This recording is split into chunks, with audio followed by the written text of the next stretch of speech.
Hey guys, आज हम start करने वाले हैं BPCE 141 की यूनिट 2। और ऑनेस्टली मैं काफ़ी एक्साइटेड हूँ इस लेक्चर के लिए, क्योंकि हम इसे एक ही सेशन में कंप्लीट करने वाले हैं। चैप्टर काफ़ी इंटरेस्टिंग है and I will try my best कि हर एक टॉपिक आपको बिल्कुल सिंपलेस्ट वे में समझा सकूँ। तो चलिए, without any delay let's begin. जब हम न्यूज़पेपर पढ़ते हैं, टीवी पर न्यूज़ देखते हैं या मैगजीन्स देखते हैं, तो ज़्यादातर न्यूज़ ऐसी होती हैं जिसमें लोग झगड़े, मारपीट, करप्शन, क्राइम या गलत काम करते दिखाई देते हैं। लेकिन ऐसे लोग जो मदद करते हैं, दया दिखाते हैं या अच्छे काम करते हैं, उनकी न्यूज़ बहुत कम होती है। इसका मतलब ये हो सकता है कि लोग खुश नहीं हैं, या फिर ऐसी पॉजिटिव न्यूज़ लोगों को इंटरेस्टिंग नहीं लगती जितनी नेगेटिव न्यूज़ लगती है। लोगों को बुरे काम की कहानियां ज्यादा पसंद आती हैं, इसलिए मीडिया भी वही दिखाता है। लेकिन सच ये है कि हर इंसान अपने लाइफ में सुकून, खुशी और अच्छा जीवन चाहता है। पुराने जमाने से ही लोग खुशी को अपना गोल बनाकर जीते आए हैं। आज के टाइम में ये बात टेंशन वाली बन गई है कि मार्केट का pressure, tough competition, materialism, individualism बहुत बढ़ गया है। मटेरियलिज्म का मतलब है सिर्फ पैसों को ही सब कुछ समझना, और इंडिविजुअलिज्म का मतलब है सिर्फ अपने बारे में सोचना। इस वजह से लोग फ्रस्ट्रेटेड हो जाते हैं, झगड़े करते हैं और गुस्सा दिखाते हैं। और इसका नतीजा ये होता है कि लोग अपनी खुशी और सुकून खो देते हैं। साइकोलॉजी ने जब लोगों की प्रॉब्लम्स को समझने की कोशिश की, तो ज्यादातर फोकस उनकी कमियों और प्रॉब्लम्स पर होता था। इसे डेफिसिट मॉडल कहते हैं। बस कुछ ही साइकोलॉजिस्ट जैसे मास्लो लोगों के अच्छे पहलू और उनकी गुडनेस पर फोकस करते थे। लेकिन 20th सेंचुरी के एंड तक एक न्यू मूवमेंट आया जिसमें लोगों की स्ट्रेंथ्स को बढ़ावा देने पर फोकस किया गया। जैसे तुमने यूनिट 1 में पढ़ा था, सेलिगमैन ने 1998 में कहा था कि साइकोलॉजी सिर्फ प्रॉब्लम्स और वीकनेस की स्टडी नहीं है, यह स्ट्रेंथ और अच्छाई यानी वर्च्यू को भी स्टडी करती है। इसी से पॉजिटिव साइकोलॉजी की शुरुआत हुई, जिसका एम था लोगों की लाइफ में पॉजिटिव चेंजेस लाना, चाहे वो पर्सनल लाइफ हो या काम की जगह यानी ऑर्गेनाइजेशन। पॉजिटिव साइकोलॉजी वही पुरानी साइकोलॉजी के आइडियाज को फॉलो करती है, लेकिन इसमें इंसान की स्ट्रेंथ और पॉजिटिविटी पर ज्यादा फोकस होता है। लोग अब भी अपने फायदे यानी सेल्फ इंटरेस्ट के पीछे भागते हैं। लेकिन कुछ नए एरियाज जैसे cross cultural psychology, cultural psychology और इंडिजिनस साइकोलॉजी ने बताया कि हर चीज को सिर्फ एक तरीके से देखना सही नहीं है।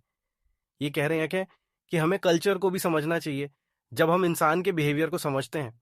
इंडियन साइकोलॉजी हमारे अपने थॉट्स पर बेस्ड है। ये सिर्फ बॉडी या माइंड की बात नहीं करता, बल्कि लाइफ के हर पार्ट को, जैसे बॉडी, सोसाइटी, इमोशंस और स्पिरिट को भी समझता है। इंडियन साइकोलॉजी ये कहती है कि सिर्फ अपने फायदे के पीछे मत भागो, बल्कि नेचर के साथ अच्छे से रहो और लाइफ में बैलेंस यानी संयम रखो। ये सबसे जरूरी है। जैसे कॉन्फ्यूशनिज्म, टाओइज्म, बुद्धिज्म और इस्लाम जैसे ईस्टर्न आइडियाज भी हमें सिखाते हैं कि अच्छी लाइफ कैसे जी जाए, खुश कैसे रहा जाए और अच्छे इंसान कैसे बने। लेकिन वेस्टर्न और ईस्टर्न दोनों ही ये मानते हैं कि इंसान के अंदर कुछ अच्छी क्वालिटीज जैसे काइंडनेस, पेशेंस, ऑनेस्टी होनी चाहिए, और उन्हें स्ट्रांग बनाने के तरीके भी जरूरी हैं। ये चैप्टर आपको पॉजिटिव साइकोलॉजी के इंपॉर्टेंट आइडियाज और मेथड्स के बारे में बताएगा, दोनों वेस्टर्न और ईस्टर्न सोच से। क्योंकि आप इंडिया से हो, इसलिए इंडियन पर्सपेक्टिव को थोड़ा ज्यादा डिटेल में समझाया गया है, जिसमें हेल्थ, हैप्पीनेस और इनर पीस पाने के तरीके हैं। अगले चैप्टर में आप और डीपली समझोगे कि इंडियन और वेस्टर्न पॉजिटिव साइकोलॉजी में क्या सिमिलरिटीज और डिफरेंसेस हैं। यह सब मिलकर आपकी लाइफ को बेटर बनाने में हेल्प करेगा, ताकि आप ज्यादा सुकून और खुशी पाओ। वेस्टर्न और इंडियन साइकोलॉजी में फर्क जानो जरा ध्यान से। आज साइकोलॉजी एक साइंस मानी जाती है जो दिमाग की वर्किंग और बिहेवियर को स्टडी करती है, वो भी प्रूफ और एक्सपेरिमेंट्स के थ्रू। ये सब्जेक्ट अब तो लाइफ के ऑलमोस्ट हर एरिया में यूज हो रहा है, हेल्थ हो, एजुकेशन हो या रिलेशनशिप्स, हर जगह। लेकिन वेस्टर्न साइकोलॉजी क्या करती है, ये मोस्टली लॉजिक और फैक्ट्स पर बेस्ड होती है। फीलिंग्स उफ ज्यादा जगह नहीं देती, बस रियलिटी को एकदम सीधे साधे तरीके से समझने की कोशिश। पर अब सीन चेंज हो रहा है, नए आइडियाज आ रहे हैं जो कल्चर, इमोशंस और लोगों के पर्सनल एक्सपीरियंसेस को भी इंपॉर्टेंस दे रहे हैं, जैसे इंटरव्यूज, कहानियां और रियल लाइफ ऑब्जर्वेशंस। वाह! इंडिया की बात करें तो साइकोलॉजी की फॉर्मल पढ़ाई शुरू हुई थी 1915 में। कैलकाटा यूनिवर्सिटी में डॉक्टर सेनगुप्ता आए हार्वर्ड से, और डॉक्टर गिरिंद्र शेखर बोस ने किया पहला रिसर्च। क्या बात है! ये दोनों स्कॉलर्स इंडियन सोच में इंटरेस्टेड थे, स्पिरिचुअलिटी, कल्चर, इनर पीस सब में। लेकिन दुख की बात यह है कि उस टाइम से लेकर आज तक ज्यादातर पढ़ाई और रिसर्च वेस्टर्न आइडियाज पर ही चल रही है। पढ़ाई और टीचिंग में ज्यादातर कॉन्सेप्ट्स और थ्योरीज यूरोप और अमेरिका के स्कॉलर्स ने बनाए हैं, और इंडिया में भी जी हाँ वही थ्योरीज को यूज किया गया, थोड़ा लोकल बनाकर इंडियन कॉन्टेक्स्ट में फिट करने की कोशिश की गई। लेकिन क्या कभी सोचा आपने असल इंडियन आइडियाज या थ्योरीज का इस्तेमाल कितना कम हुआ है? फिर लोगों को समझ आया सिर्फ वेस्टर्न थ्योरीज से काम नहीं चलेगा। क्यों? क्योंकि हर कल्चर अलग होता है, उसकी अपनी सोच अपनी जरूरतें होती हैं। तो कुछ रिसर्चर्स ने हिम्मत दिखाई, इंडियन कल्चर के हिसाब से नए आइडियाज बनाए। इसी कोशिश को कहा गया इंडिजनाइजेशन, मतलब हमारी इंडियन सोच और ट्रेडिशंस को साइकोलॉजी में लाना। अब बात करें इंडियन साइकोलॉजी की, इसका मतलब दो तरीके से लिया गया। पहला, वो डेटा जो इंडिया के लोगों पर की गई स्टडीज से आया हो। दूसरा, वो साइकोलॉजी जो निकली हो हमारी अपनी ट्रेडिशंस से, जैसे वेद, योग और मेडिटेशन। और सच पूछो तो दूसरा मीनिंग ही ज्यादा सही लगता है। सबसे पहले जादूनाथ सिन्हा ने 1931 में इंडियन साइकोलॉजी शब्द का इस्तेमाल किया था, जिसमें उन्होंने दिखाया हमारे इंडियन नॉलेज सिस्टम्स भी माइंड और कॉन्शियसनेस के बारे में डीप सोच रखते हैं। बाद में उन्होंने और भी किताबें लिखी, और आज आज फिर से इंडियन साइकोलॉजी का क्रेज बढ़ रहा है। इस पर खूब रिसर्च हो रही है, बुक्स पब्लिश हो रही हैं, और दुनिया कह रही है इंडिया की साइकोलॉजी अब अपनी आवाज में बोलेगी। इंडियन साइकोलॉजी के आइडियाज और मेथड्स बहुत पुराने हैं, और ये अलग अलग सोर्सेस से आए हैं, जैसे वेद, उपनिषद और दूसरे प्राचीन ग्रंथ। अलग अलग स्कूल्स ऑफ थॉट जैसे वेदांत, योग, सांख्य, आयुर्वेद, बौद्ध धर्म, जैन धर्म, तंत्र आदि ने अपने अपने तरीके से विल और बिहेवियर को समझाया है। इन सब में चारवाक स्कूल का व्यू मॉडर्न साइकोलॉजी के मेटेरियलिस्टिक व्यू के सबसे करीब था। चारवाक कहते थे सिर्फ वही सच है जो हम अपनी आंखों से देख सकें या सेंसेस से महसूस कर सकें। उनका साफ मानना था जिंदगी का पूरा मजा लो, जितना हो सके खुशी लो, दर्द से बचो। लेकिन अफसोस, लोगों ने इस व्यू को ज्यादा इंपॉर्टेंस नहीं दी। बाकी सभी स्कूल्स ने स्पिरिचुअलिटी और एथिक्स को बहुत इंपॉर्टेंट माना, और इंडियन टेक्स्ट जैसे महाभारत, रामायण, पुराण और दूसरे ग्रंथों में भी साइकोलॉजी के गहरे कॉन्सेप्ट्स मौजूद हैं। लेकिन अंग्रेजों के समय से जो वेस्टर्न थिंकिंग और एजुकेशन सिस्टम चला आ रहा है, उसने इंडियन आइडियाज को धीरे धीरे इग्नोर कर दिया, और आज भी वो आइडियाज ज्यादातर जगहों पर यूज ही नहीं हो पा रहे हैं। क्यों? क्या हमें अब भी इन्हें नजरअंदाज करना चाहिए? देखो दोस्तों, आज के टाइम में जब सब स्ट्रेस, माइंड और मेंटल हेल्थ की बात करते हैं ना, तो हमें सिर्फ वेस्टर्न साइकोलॉजी नहीं, अपनी इंडियन साइकोलॉजी भी समझनी चाहिए, क्योंकि ये हमारी अपनी सोच है, जो ना सिर्फ पुरानी है बल्कि बहुत ही पावरफुल भी है। अब सुनो ध्यान से। एक एक्सपर्ट, राव सर, कहते हैं कि इंडियन साइकोलॉजी का मेन फोकस है जीव, यानी एक इंसान। पर ये इंसान क्या बस बॉडी या ब्रेन है? नहीं भाई, ये जीव कुछ ज्यादा ही डीप होता है। इसका कनेक्शन नॉर्मल थॉट से भी परे होता है, एक अलग ही लेवल की कॉन्शियसनेस से। यहां पे एक बात तो पक्की समझ लो, माइंड और कॉन्शियसनेस ये दोनों अलग अलग चीजें हैं। कॉन्शियसनेस मतलब चेतना, जो सब कुछ महसूस करती है, हर बात, हर वाइब। माइंड मतलब मन, जो सोचता है, याद करता है, सपने देखता है, कभी उड़ जाता है तो कभी उलझ जाता है। और ब्रेन, अरे वो तो एक मशीन जैसा है, फिजिकल पार्ट, बस एक टूल। तो अब वक्त आ गया है कि हम अपनी इंडियन साइकोलॉजी को समझें और महसूस करें, दिल से, दिमाग से और चेतना से। तो देखो, इंडियन साइकोलॉजी का व्यू कितना वाइड है ना। ये सिर्फ बॉडी या माइंड तक लिमिटेड नहीं है, ये फिजिकल, सोशल, मॉरल और स्पिरिचुअल सब चीजों को एक साथ जोड़कर देखती है। इंडियन साइकोलॉजी का बेस है कॉन्शियसनेस, यानी चेतना। है ना अमेजिंग? इस वजह से ये साइकोलॉजी को ज्यादा अच्छे से एक्सप्लेन करती है as compare to western psychology, जो सिर्फ बॉडी और ब्रेन पर फोकस करती है। इंडियन साइकोलॉजी में सेल्फ का मतलब है खुद को समझना, अपने अंदर जाना। लेकिन वेस्टर्न साइकोलॉजी में सेल्फ को बस एक ऑब्जेक्ट की तरह स्टडी किया जाता है, जैसे हम किसी चीज को बाहर से देख रहे हो। क्या वाकई खुद को ऐसे जाना जा सकता है? इंडियन सोच कहती है कि एक्सपीरियंस ही सब कुछ है। जो फील करते हो वही रियल है, और जो तुम जानते हो वही तुम बनते हो। इसमें फुल पर्सनल इन्वॉल्वमेंट होता है, मतलब खुद का अनुभव, खुद की जर्नी। है ना पावरफुल? हिंदू, बुद्धिस्ट, जैन और टैंट्रिक ट्रेडिशंस, सबका मेन गोल होता है स्पिरिचुअल ग्रोथ। और श्री औरोबिंदो, उन्होंने तो कमाल कर दिया। ईस्ट और वेस्ट दोनों के आइडियाज को मिक्स करने की कोशिश की थी। उनका कहना था अगर साइकोलॉजी को सच में हेल्पफुल बनना है तो उसे स्पिरिचुअलिटी और कॉन्शियसनेस को इंक्लूड करना ही पड़ेगा। तभी तो ये हम सबकी पर्सनल और सोसाइटी की ग्रोथ में कुछ बड़ा रोल निभा पाएगी। और अगर नहीं किया तो हम क्या सच में आगे बढ़ पाएंगे?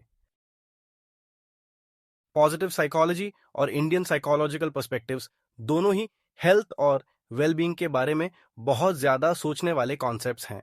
इंडियन ट्रेडिशंस में हेल्थ, सुख, दुख, आनंद जैसे कंसेप्ट्स पर कितनी गहरी और सुंदर बातें कही गई हैं। और सिर्फ इतना ही नहीं, ह्यूमन स्ट्रेंथ्स जैसे परोपकार लाइक हेल्पिंग अदर्स, साहस लाइक ब्रेवरी, धैर्य लाइक पेशेंस, क्षमा लाइक फॉरगिवनेस, शांति लाइक पीस, अध्यात्म लाइक स्पिरिचुअलिटी, प्रज्ञा लाइक विजडम और शील लाइक मोरालिटी, इन सब पर भी कितनी गहराई से चर्चा होती है। लेकिन इंडियन पर्सपेक्टिव्स का अप्रोच थोड़ा अलग है ना। ये तो एक हायर लेवल ऑफ कॉन्शियसनेस को समझने की कोशिश करता है, जो नॉर्मल अवेयरनेस और स्पेस टाइम के लिमिट्स से परे होता है। मतलब ये एक डीपर और स्पिरिचुअल पर्सपेक्टिव है जो ह्यूमन नेचर को समझने की सच्ची कोशिश करता है। सुनो, जिंदगी सिर्फ प्रॉब्लम से भरी नहीं होती, कुछ खुशियां भी होती हैं। और बस वही पॉजिटिव साइकोलॉजी का काम है, तुम्हारे अंदर की स्ट्रेंथ, तुम्हारी खुशियां, तुम्हारा असली स्पार्कल ढूंढना। पॉजिटिव साइकोलॉजी कहती है तू खुद में एक हीरो है। इसमें हम ये देखते हैं कि इंसान अपनी लाइफ में कैसे बेस्ट वर्जन बन सकता है, कैसे हैप्पी रहे, कैसे अपनी अच्छी क्वालिटीज को पहचाने और कैसे जिंदगी को पूरा एंजॉय करे। लेकिन एक ट्विस्ट है, ये वेस्टर्न साइकोलॉजी ज्यादातर खुद पर फोकस करती है, जैसे मैं खुश कैसे रहूं, मेरी लाइफ कैसे परफेक्ट हो, जैसे एक सोलो मूवी का हीरो। ये सोसाइटी, फैमिली या रिलेशंस को थोड़ा इग्नोर कर देती है। वहीं इंडियन साइकोलॉजी, हाँ, हमारी देसी स्टाइल कहती है कि हम सिर्फ बॉडी या माइंड नहीं है, हम डिवाइन है, एक रूह है जो गॉड से जुड़ी है। मतलब हम सिर्फ अपनी खुशी नहीं, सबकी खुशी के लिए जीते हैं। यहाँ सेल्फ मतलब मैं नहीं, हम होता है। तो एग्जाम में लिखना हो तो याद रखना, positive psychology, strengths, happiness, self पे फोकस, ग्रीक वर्ड यूडेमोनिया याद रखना। इसका मतलब भी होता है अच्छा जीवन। हो, इंडियन साइकोलॉजी का मतलब है एक डिवाइन व्यू, इंटरकनेक्टेडनेस और स्पिरिचुअल ग्रोथ। यहां सेल्फ चौको यानी part of something bigger. Positive psychology का इंडियन वर्जन थोड़ा हटके है। यहाँ ये हम कहते हैं कि इंसान सिर्फ एक बॉडी नहीं होता, बल्कि एक ब्यूटीफुल लेयर्ड बीइंग होता है, जैसे एक गुलाब की पंखुड़ियां। हर एक लेयर प्यारी है, जरूरी है और बहुत कुछ कहती है। पहली लेयर है अन्नामाया कोसा। ये तुम्हारा स्वीट सा फिजिकल बॉडी है, जिसे खाना चाहिए और कभी कभी बस थोड़ी सी नींद। जब तुम हेल्दी खाते हो, बॉडी को प्यार से ट्रीट करते हो, तो ये लेयर सच में खिल उठती है, जैसे कोई सुबह की धूप। दूसरी लेयर है प्राणामाया कोसा। अब ये है तुम्हारी लाइफ एनर्जी, तुम्हारी सांसें, वो इमोशंस जो किसी की एक मुस्कान पर दिल को खुश कर देते हैं और कभी किसी की याद में आंखें भी नम कर देते हैं, है ना। यही वो लेयर है जहां फीलिंग्स बिल्कुल म्यूजिक की तरह बहती हैं। It's where feelings flow like music. हमारी थर्ड लेयर है मनोमाया कोसा। ये तुम्हारा ड्रीमी माइंड है, जहां ख्यालों की दुनिया बसती है, सपने बुनते हो, सोच की बारिश होती है और कभी कभी ओवर थिंकिंग का तूफान भी आता है। लेकिन जब तुम्हारा मन शांति से भर जाता है ना, तो ये लेयर चमक उठती है, लाइक मूनलाइट ऑन वाटर। ये लेयर सिर्फ बॉडी तक सीमित नहीं है, इंसान अंदर से भी एक पूरी दुनिया है, जहां सुकून है, लव है और ग्रोथ का जादू भी। विज्ञानमाया कोसा, ये वो लेवल है जब तुम्हारा माइंड सिर्फ सोचता नहीं, समझने लगता है। जैसे तुम्हें बिना किसी रीजन के लगता है कि ये बात सच है, या तुम्हारा इंट्यूशन तुम्हें गाइड करता है। जब तुम्हें किसी चीज का गहरा एहसास होता है या कोई चीज दिलो दिमाग में एकदम क्लियर हो जाती है, वही होता है विज्ञानमाया कोसा का मैजिक। और फिर आता है सबसे प्यारा स्टेज, आनंदमाया कोसा। ये वो लेवल है जहां तुम अंदर से बिल्कुल शांत, हल्का और खुश महसूस करते हो, बिना किसी वजह के। ना ही कोई स्ट्रेस, ना ही कोई टेंशन, सिर्फ हैप्पीनेस। एक ऐसी खुशी जो किसी चीज पर डिपेंड नहीं करती। जैसे तुम्हारा दिल कहता है मैं पूरा हूं, मुझे और कुछ नहीं चाहिए। ये वो सुकून है जो मेडिटेशन में, डीप प्रेयर में या कभी कभी नेचर के बीच में मिलता है, जब तुम बस हो और सब कुछ परफेक्ट लगता है। मिडिल पाथ, बुद्धिज्म और आयुर्वेदा। बुधा के मिडिल पाथ के बारे में सुना है? ये वही रास्ता है जो आपकी जिंदगी में बैलेंस लाने के लिए है। मिडिल पाथ का मतलब क्या है? लाइफ में एक्सट्रीम से दूर रहना, न ज्यादा खाना न ज्यादा काम करना, बस बैलेंस में जीना। बुधा ने ये मिडिल पाथ क्यों एम्फोसाइज किया था? ताकि हम अपनी लाइफ को सफर करने से बचा सकें। उन्होंने हमें यह सिखाया कि जिंदगी में सब कुछ टेम्परेरी है। हाँ, सब कुछ बदल रहा है, और जब हम ये समझ लेते हैं ना, तो हम अपनी प्रॉब्लम्स से फ्री हो सकते हैं और अपनी इनर शंटी पा सकते हैं। की टीचिंग्स क्या कहती हैं? इम्परमानेंस, यानी सब कुछ बदल रहा है यार, कुछ भी परमानेंट नहीं है, तो फिर टेंशन क्यों लेना? कोई भी प्रॉब्लम हो वो भी टेम्परेरी ही तो है। ईगोलेसनेस, यानी अपने आप को सबसे ज्यादा इंपॉर्टेंट मत समझो। सीरियसली, अगर ईगो हटा दोगे तो कितनी क्लैरिटी आएगी लाइफ में। और फाइनली निर्वाणा, यानी अल्टीमेट पीस और हैप्पीनेस। और ये बाहर नहीं, हमारे अंदर है। क्यों ढूंढ रहे हो बाहर? स्थिता प्रज्ञा, steady wisdom from Bhagavad Gita. अब बात करते हैं एक और अमेजिंग कॉन्सेप्ट के बारे में। स्थिता प्रज्ञा, गीता में लिखा है, असली खुशी कब मिलती है पता है? जब हम अपने माइंड को इस तरह ट्रेन करते हैं कि हर सिचुएशन में, चाहे वो अच्छी हो या बुरी, हम अपनी इनर पीस को मेंटेन कर सकें। क्या होता है स्थिता प्रज्ञा?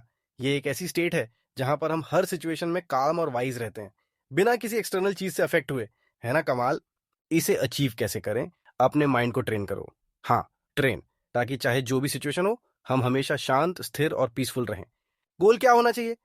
पीस और हैप्पीनेस पाना, वो भी बिना किसी एक्सटर्नल सिचुएशन से अफेक्ट हुए। सच्ची फ्रीडम यही है ना।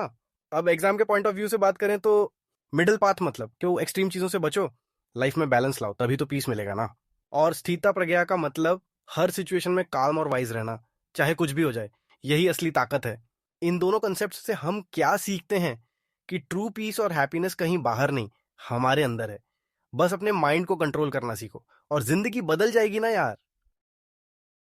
जब कोई इंसान अपनी सेंसेस को कंट्रोल करता है, समझ रहे हो, आंखों को, कान को, नाक को, जुबान को और हाथ पैर को उन चीजों से दूर रखता है जो उन्हें अपनी ओर खींचती हैं, तभी वही इंसान सच में ट्रूली वाइज कहलाता है। सोचो, एक कछुआ अगर खुद को खतरे में देखे तो वह अपने हाथ और पैर अंदर कर लेता है। क्या तुमने कभी सोचा है क्यों करता है ऐसा? क्योंकि उसे पता है बाहर खतरा है। वैसा ही एक समझदार इंसान भी अपने आप को टेम्पटेशन से दूर रखता है। टेम्पटेशंस क्या होती हैं? वो चीजें जो हमें खुश करने का दिखावा करती हैं, जो कहती हैं बस ये मिल जाए सब ठीक हो जाएगा। मगर असली खुशी, वो तो हमारे अंदर ही छुपी होती है। ऐसा इंसान अपने आप को हर तरफ से सेफ रखता है। अब कछुए का शेल समझो, हाँ सीरियसली समझो, ये उसकी मजबूत बुद्धि को दिखाता है। वो कभी किसी अट्रैक्शन के सामने नहीं झुकता।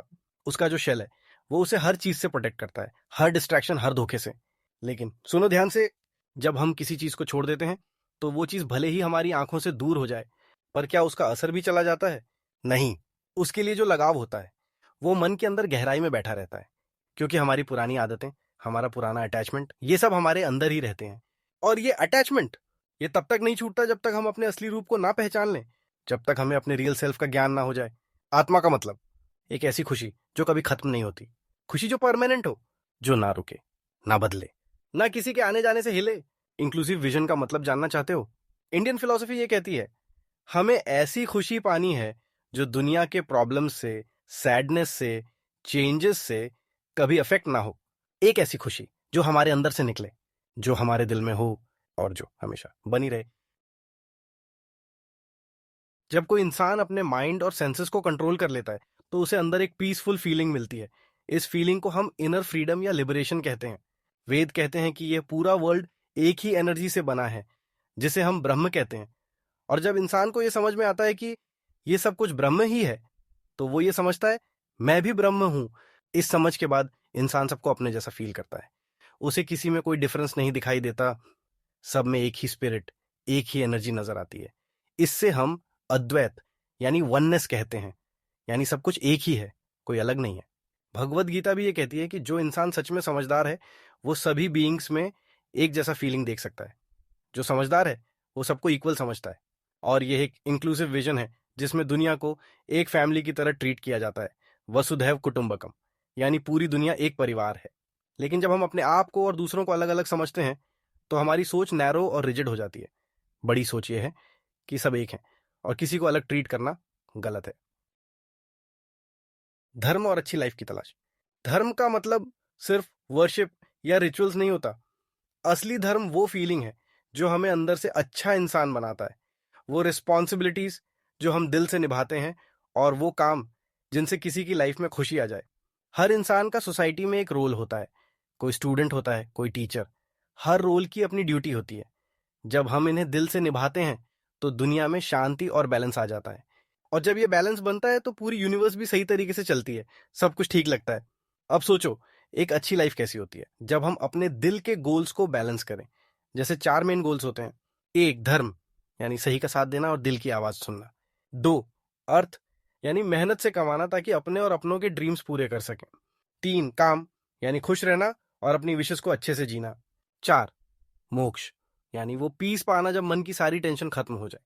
वैशेषिक फिलॉसफी भी कहती है कि स्पिरिचुअल और रियल वर्ल्ड दोनों का बैलेंस जरूरी है।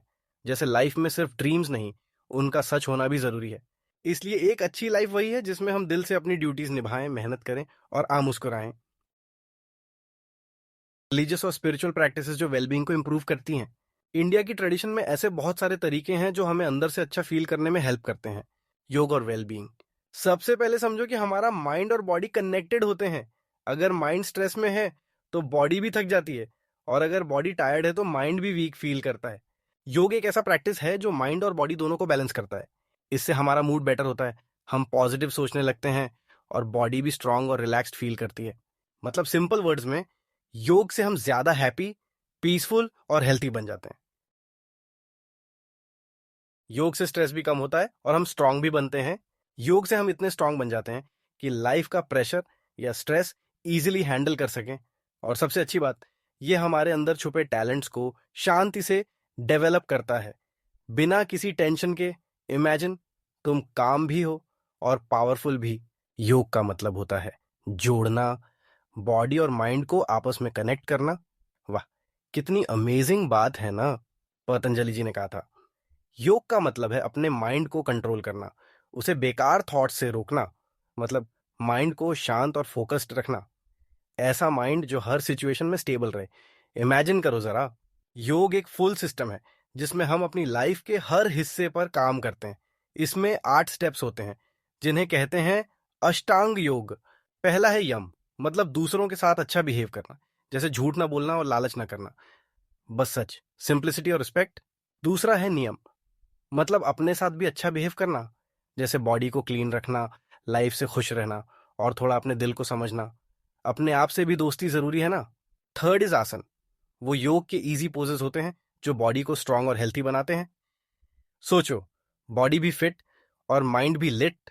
4 प्राणायाम, मतलब अपनी सांसों को कंट्रोल करना। जब सांस सही होती है तो माइंड भी रिलैक्स हो जाता है। एक डीप ब्रेथ लो और फील करो वो पीस। फिफ्थ इज प्रत्याहार, इसका मतलब होता है अपनी सेंसेस, जैसे आंख, कान, नाक को बाहर की चीजों से हटा लेना और उन्हें अंदर की ओर मोड़ना। मतलब बाहर की दुनिया में डिस्ट्रैक्ट ना होकर खुद को फील करना। सिक्स्थ वन इज धारणा, मतलब अपना ध्यान एक ही चीज पर टिकाना, जैसे एग्जाम के टाइम सिर्फ पढ़ाई पर फोकस करना। नो फोन, नो डिस्ट्रैक्शंस, बस डेडिकेशन। सातवां है ध्यान, यानी मेडिटेशन, माइंड को बिल्कुल शांत करना, कोई टेंशन नहीं, कोई फालतू सोच नहीं, बस एकदम इनर पीस। इमेजिन करो सब कुछ ठहर सा जाए, सिर्फ तुम और silence. And the last one is समाधि। ये सबसे प्यारी फीलिंग होती है जब अंदर से ऐसा लगे कि सब ठीक है। No stress, no overthinking, बस शांति, क्लैरिटी और खुशी का एहसास, जैसे तुम क्लाउड्स पे चल रहे हो। सिंपल वर्ड्स में, जब हम अपना माइंड कंट्रोल कर लेते हैं, हर डिस्ट्रैक्शन को साइड कर देते हैं और खुद की सोल से जुड़ जाते हैं, तब असली योग स्टार्ट होता है। कर्मा का रूल कहता है, जैसा करोगे वैसा ही भरोगे। अगर हम गुस्से, लालच, ईगो या जेलसी से भरे हुए काम करेंगे तो जिंदगी में परेशानियां आएंगी ही आएंगी। लेकिन अगर हम इन सबसे फ्री हो जाएं तो पीस और सुकून खुद चलकर हमारे पास आएगा। पतंजलि जी ने कहा, योगा प्रैक्टिस इन दुखों को कम करता है और हमें समाधि तक ले जाता है। मतलब वो हालत जहां सिर पर शांति होती है, बस शांति। और इस गोल के लिए उन्होंने बताया, क्रिया योगा मतलब एक्शन वाला योग। अपने एक्शंस को क्लीन और कॉन्शियस बनाना ही असली योग है, समझे। पर देखो, नॉर्मल लाइफ में हम क्या करते हैं? 75% टाइम दूसरों को देखते रहते हैं, वो क्या कर रहे हैं, क्या पहन रहे हैं, उनकी लाइफ कितनी फैंसी है, और सिर्फ 25% टाइम लगाते हैं खुद को समझने में। सही में ना, थोड़ा गलत बैलेंस है ये। योग यही तो बदलता है, बाहर नहीं, अंदर चेंज लाना है। माइंड एक ब्लैक बोर्ड की तरह होता है, हम रोज कुछ ना कुछ लिखते रहते हैं, कभी फियर, कभी गिल्ट, कभी ग्रीड। योग उस बोर्ड को साफ करता है ताकि हम साफ सोच सकें, खुद से जुड़ सकें।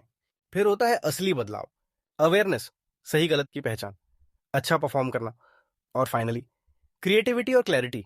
और ये सफर शुरू होता है एक छोटी सी चाहत से, मुझे खुद को थोड़ा और बेहतर बनाना है।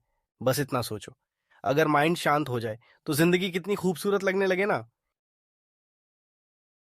Self mastery the path towards wellbeing. हम लोग सोचते हैं कि खुशी बाहर की चीजों से मिलती है, जैसे शॉपिंग, एंटरटेनमेंट या मजे की चीजें। इसलिए हम उन सब चीजों के पीछे भागते हैं, लेकिन फिर भी हमें अंदर से खुशी नहीं मिलती। सिर्फ थोड़ी देर का मजा मिलता है, और बाद में फिर वही उदासी, वही खालीपन महसूस होता है। भगवत गीता कहती है कि असली खुशी तो हमारे अंदर होती है। जब हम अपने इमोशंस और डिजायर्स पर कंट्रोल कर लेते हैं, तभी सच्ची खुशी मिलती है। लेकिन अफसोस, हम तो सिर्फ पैसा, सक्सेस और चीजों के पीछे भागते रहते हैं, और फिर दिल में वही अधूरापन रह जाता है, क्योंकि वो गोल्स कभी पूरे नहीं होते और दिल कभी भी सच में खुश नहीं होता। सेल्फ मास्टरी और वेलबींग का इंडियन व्यू पॉइंट। देखो दोस्तों, इंडिया की फिलॉसफी एक बहुत ही गहरी बात कहती है, अगर आपको लाइफ में सच में खुशी चाहिए तो उसका रास्ता बाहर नहीं, अंदर से शुरू होता है। यानी खुद को सुधारो, खुद पे काम करो और खुद से ही अपनी जिंदगी को ऊपर उठाओ। कोई और तुम्हारा हीरो बन के नहीं आएगा, तुम्हें ही अपना हीरो बनना होगा। भगवत गीता में लॉर्ड कृष्णा अर्जुन से क्या कहते हैं? उठो, खुद को खुद ही ऊपर उठाओ, गिरने मत दो। तुम्हारा सबसे बड़ा दोस्त भी तुम खुद हो, और सबसे बड़ा दुश्मन भी हो तुम खुद। अगर आपने खुद पर काबू पा लिया, अपने थॉट्स, इमोशंस और डिजायर्स को संभाल लिया, तो समझो जीत गए। लेकिन अगर आप ही अपने ऊपर कंट्रोल नहीं रख पाए, तो आप खुद ही अपनी ग्रोथ के रास्ते का सबसे बड़ा ऑब्स्टिकल बन जाओगे। और हाँ, आज के टाइम में भी ये बात उतनी ही पावरफुल है। माइंडफुलनेस, योगा जैसे विपसाना, प्रेक्सा ध्याना, सुदर्शना क्रिया और सेवा, ये सब सिर्फ टेक्निक्स नहीं है, ये एक इनर ट्रांसफॉर्मेशन का पावरफुल जरिया है। जब आप अपनी डिजायर्स को हैंडल करना सीख जाते हो ना, तब आपको एक रियल वाली शांति मिलती है। एक ऐसी खुशी जो चलती रहती है, बिना रुके, बिना टूटे। सोच के देखो, क्या आप तैयार हो अपना बेस्ट वर्जन बनने के लिए? Because the real power is not out there, it's right here, inside you. Bhagavad Gita ये बताती है कि हमें अपने अंदर कुछ अच्छे क्वालिटीज डेवलप करनी चाहिए, जिसे दैवी संपत्ति कहते हैं। जैसे दिल का साफ होना, यानी प्योरिटी ऑफ हार्ट। फियरलेसनेस, अपने गुस्से और डिजायर्स पर कंट्रोल रखना, यानी कंट्रोल ऑफ सेंसेस। सच बोलना, यानी ट्रूथफुलनेस। क्रोध न करना, यानी एब्सेंस ऑफ एंगर। दया दिखाना, यानी कंपैशन। शर्म और पेशेंस रखना, यानी मॉडेस्टी एंड पेशेंस। मुश्किल समय में भी हिम्मत ना खोना, यानी फॉर्टिट्यूड। इनके ऑपोजिट कुछ बुरे क्वालिटीज होते हैं, जिसे आसुरी संपत्ति कहते हैं। जैसे अहंकार, यानी प्राइड। क्रोध, यानी एंगर। दिखावा और झूठ, यानी हिपोक्रेसी। गीता ये भी कहती है कि अगर हमें सच में स्पिरिचुअल लाइफ जीनी है, तो हमें प्राइड और ईगो को छोड़ना होगा, मोह और अटैचमेंट से बाहर निकलना होगा, खुद के अंदर यानी आत्मा में रहना सीखना होगा, और सुख दुख जैसे सिचुएशंस में बैलेंस बनाए रखना होगा। सबसे इंपॉर्टेंट बात यह है कि किसी भी गलत चीज से दिल को हटाने के लिए हमें उसे किसी अच्छी और डिवाइन चीज से जोड़ना पड़ता है। अगर दिल को खाली छोड़ दोगे तो वह गलत जगह लग जाएगा। इसलिए अपने आप यानी आत्मा पर ध्यान दो, उसमें शांति ढूंढो। विपासना मेडिटेशन। विपासना एक ऐसी मेडिटेशन टेक्निक है जिसमें हम अपने अंदर झांक कर अपने आप को समझने की कोशिश करते हैं। यह बुद्धा जी की सबसे इंपॉर्टेंट टीचिंग मानी जाती है। सोचो जरा, खुद को समझना कितना पावरफुल हो सकता है। इसे 10 दिन के स्पेशल कोर्स में सिखाया जाता है, और इस दौरान लोग बाहर की दुनिया से बिल्कुल कांटेक्ट नहीं रखते। ना फोन, ना बातचीत, ना लिखना, ना पढ़ना। क्या आप सोच सकते हैं ऐसा करना? बस साइलेंस में रहो, और जो भी टीचर बताता है उसे पूरी तरह से फॉलो करो। कोई नशा नहीं, कोई डिस्ट्रैक्शन नहीं, सिर्फ शांति और डिसिप्लिन। और हाँ, सेलिबेसी यानी ब्रह्मचर्य का भी पूरी तरह पालन करना होता है। इस प्रोसेस में लोग मेडिटेशन से अपने माइंड को इतना स्ट्रांग बना लेते हैं कि फिर वही स्ट्रेंथ वो अपनी डेली लाइफ में यूज कर पाते हैं, खुद के लिए और दूसरों के भले के लिए। ये सब मेटा भावना का हिस्सा है, मतलब सबके लिए अच्छा सोचना, दिल से गुडविल रखना। असली खुशी क्या है? ना पैसा, ना चीजें, बल्कि शांति और पेशेंस। यही तो सिखाता है विपासना, और इसे हम तक पहुंचाया श्री एस.एन. गोयंका जी ने। बुद्धा जी ने नोबल एट फोल्ड पाथ यानी 8 अच्छे रास्तों में इसके बारे में बताया था। इसमें कुछ इंपॉर्टेंट प्रैक्टिसेस होती हैं, जैसे एब्सटिनेंस यानी बुराइयों से दूर रहना, कंसंट्रेशन यानी ध्यान लगाना, और इनसाइट यानी अपने आप को अच्छे से समझना। उनका कहना था कि होलसम एक्शंस यानी जो काम अच्छे होते हैं वही हमें असली खुशी देते हैं, और वही तो सच्ची ब्लेसिंग्स होते हैं। प्राणायाम प्राणायामा का मतलब होता है सांस को कंट्रोल करना। प्राणा यानी जीवन की एनर्जी होती है जो हर जगह होती है। पूरा यूनिवर्स उसी से चलता है। तो प्राणायामा एक ऐसी प्रैक्टिस है जिससे हम अपनी सांस पर कंट्रोल सीखते हैं और अपनी एनर्जी को स्ट्रांग बना सकते हैं। जब हम प्राणा यानी जीवन की एनर्जी को कंट्रोल करना सीखते हैं तो हम अपने माइंड और बॉडी दोनों को कंट्रोल कर सकते हैं। है ना कमाल की बात। योगिक ब्रीदिंग एक्सरसाइजेस से हम अपने माइंड को शांत बना सकते हैं और ज्यादा हाई लेवल की सोच यानी हाई कॉन्शियसनेस तक पहुंच सकते हैं। प्राणा से ही हमारे बॉडी के सारे काम सही से होते हैं। ये एनर्जी बहुत ही सूक्ष्म होती है और इसका सबसे बाहर दिखने वाला फॉर्म है सांस। मतलब प्राणा ही वो एनर्जी है जो हमारी सांस को कंट्रोल करती है और यही सांस माइंड और बॉडी के बीच एक ब्रिज बन जाती है। सांस को एक थर्मोमीटर कहा गया है जो बताता है कि माइंड की हालत कैसी है और एनवायरनमेंट का बॉडी पर क्या असर हो रहा है।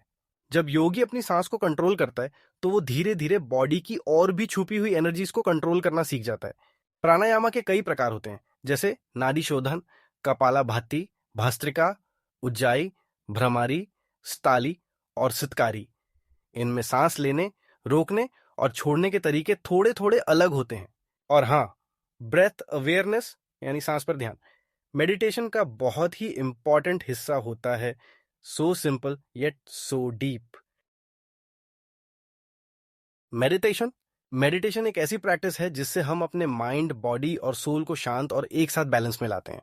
इसका सिंपल मतलब यह है, हम सिर्फ बॉडी या सिर्फ माइंड नहीं है, हम दोनों एक साथ काम करते हैं। जब बॉडी कुछ फील करती है, माइंड भी वैसे ही रिएक्ट करता है। जब हम मेडिटेशन करते हैं तो हम अंदर झांकते हैं, खुद को समझने की कोशिश करते हैं। इससे हम शांत फील करते हैं और लाइफ में बैलेंस बन जाता है। मेडिटेशन में अलग अलग टाइप्स की टेक्निक्स होती हैं जैसे सेल्फ इंक्वायरी यानी अपने थॉट्स को समझना, माइंडफुलनेस यानी प्रेजेंट मोमेंट में रहना, कंसंट्रेशन यानी ध्यान लगाना, प्रेयर यानी दिल से प्रार्थना करना, कंट्रोल्ड ब्रीदिंग यानी सांस को धीरे धीरे लेना, ब्लिस खुशी महसूस करना। चोपड़ा ने बताया कि सेल्फ इंक्वायरी से बुरी आदतों से छुटकारा मिलता है, रिफ्लेक्शन से बिना सोचे समझे काम करना बंद होता है, कंसंट्रेशन से पॉइंटलेसनेस दूर होती है, प्रेयर से हेल्पलेस फील करना कम होता है, क्वाइट माइंड से थकान दूर होती है और सांस पर कंट्रोल स्ट्रेस को घटाता है। आजकल साइंटिस्ट भी कह रहे हैं कि मेडिटेशन से हम अपना दिमाग स्ट्रांग बना सकते हैं और ज्यादा अच्छी थिंकिंग लेवल तक जा सकते हैं। बस थोड़ा टाइम दो अपने आप को और मेडिटेशन करो, लाइफ बेटर बनेगी। गुणस और स्वभावा जब हम अपने अंदर की थिंकिंग और फीलिंग्स को फ्री करना चाहते हैं यानी रियल इनर पीस पाना चाहते हैं तो हमें अपनी नेचर को चेंज करना पड़ता है। ये नेचर 3 टाइप्स की क्वालिटीज से मिलकर बनती है जिसे 3 गुनास कहते हैं। फर्स्ट वन इज सत्वा, शांति, गुडनेस और क्लैरिटी। दूसरा है राजस, एक्शन, एनर्जी और एक्साइटमेंट। एंड थर्ड इज तामस, लेजीनेस, कंफ्यूजन और डार्कनेस। हर इंसान में ये तीनों क्वालिटीज होती हैं लेकिन किसी एक का इफेक्ट ज्यादा होता है। इसी से इंसान का बिहेवियर डिसाइड होता है। एक सैट्विक पर्सन कौन होता है? जो राइट और रॉन्ग क्लियरली समझता हो, जो अपने इमोशंस को कंट्रोल में रखता हो, जो काम, काइंड और पोलाइट हो, जो बिना किसी एक्सपेक्टेशन के ऑनेस्टली अपना काम करता हो, जो सब में यूनिटी देखता हो और अपने आप को डीपली समझने की कोशिश करता हो। ऐसी क्वालिटीज से ही एक पर्सन स्ट्रांग और स्पिरिचुअली बेटर बनता है। राजसिक पर्सन वो होता है जो पैशन के चक्कर में कंटिन्यूअसली काम करता रहता है, जो रेस्टलेस होता है, स्ट्रगल करता है, जिसके अंदर ज्यादा डिजायर्स होती हैं, स्ट्रांग लाइक्स और डिसलाइक्स होते हैं और जो हमेशा सेंसरी प्लेजर्स के पीछे भागता है। वो अपने सोशल रोल्स से डीपली अटैच्ड होता है, क्लियर डिस्क्रिमिनेशन की कमी होती है, उसका अंडरस्टैंडिंग डिस्टॉर्टेड होता है और वो थोड़ा ईगोटिस्टिक भी होता है। तमासिक पर्सन वो होता है जो डिप्रेस्ड फील करता है, काम करने का मन नहीं होता, लेजी होता है, केयरलेस होता है, डिसिप्लिन की कमी होती है, एरोगेंट या हॉस्टाइल हो सकता है और डिसीजन लेने में कंफ्यूज रहता है, अनश्योर होता है और डल भी लगता है। सभी इंडियन पर्सपेक्टिव्स का कहना है कि स्पिरिचुअल डेवलपमेंट तब होती है जब इंसान अपने अंदर से तमासिक और राजसिक टेंडेंसीज को कम करे और सैत्विक क्वालिटीज डेवलप करे। जो वर्च्यूज और कैरेक्टर स्ट्रेंथ्स पॉजिटिव साइकोलॉजी में बताए गए हैं वो सब इंडियन ट्रेडिशंस में सैत्विक क्वालिटीज के रूप में ही देखे जाते हैं। इसलिए इंडियन साइकोलॉजी आईपी हमेशा रियलिटी को एक कॉम्प्रिहेंसिव तरीके से देखता है, जहां इंसान को सिर्फ फिजिकल या मेंटल नहीं बल्कि बायोलॉजिकल, साइकोलॉजिकल और स्पिरिचुअल तीनों रूपों में समझा जाता है और यह माना जाता है कि हर इंसान का कनेक्शन पूरे कॉस्मोस से होता है। तो गाइज, ये था हमारा आज का लेक्चर। इसमें मैंने पूरी यूनिट की हर एक लाइन को डिटेल में समझाया है ताकि आपको बिल्कुल क्रिस्टल क्लियर हो जाए। आई रियली होप आपको मजा आया होगा और कॉन्सेप्ट अच्छे से समझ आया होगा। आपका फीडबैक मुझे इंप्रूव करने का चांस देता है।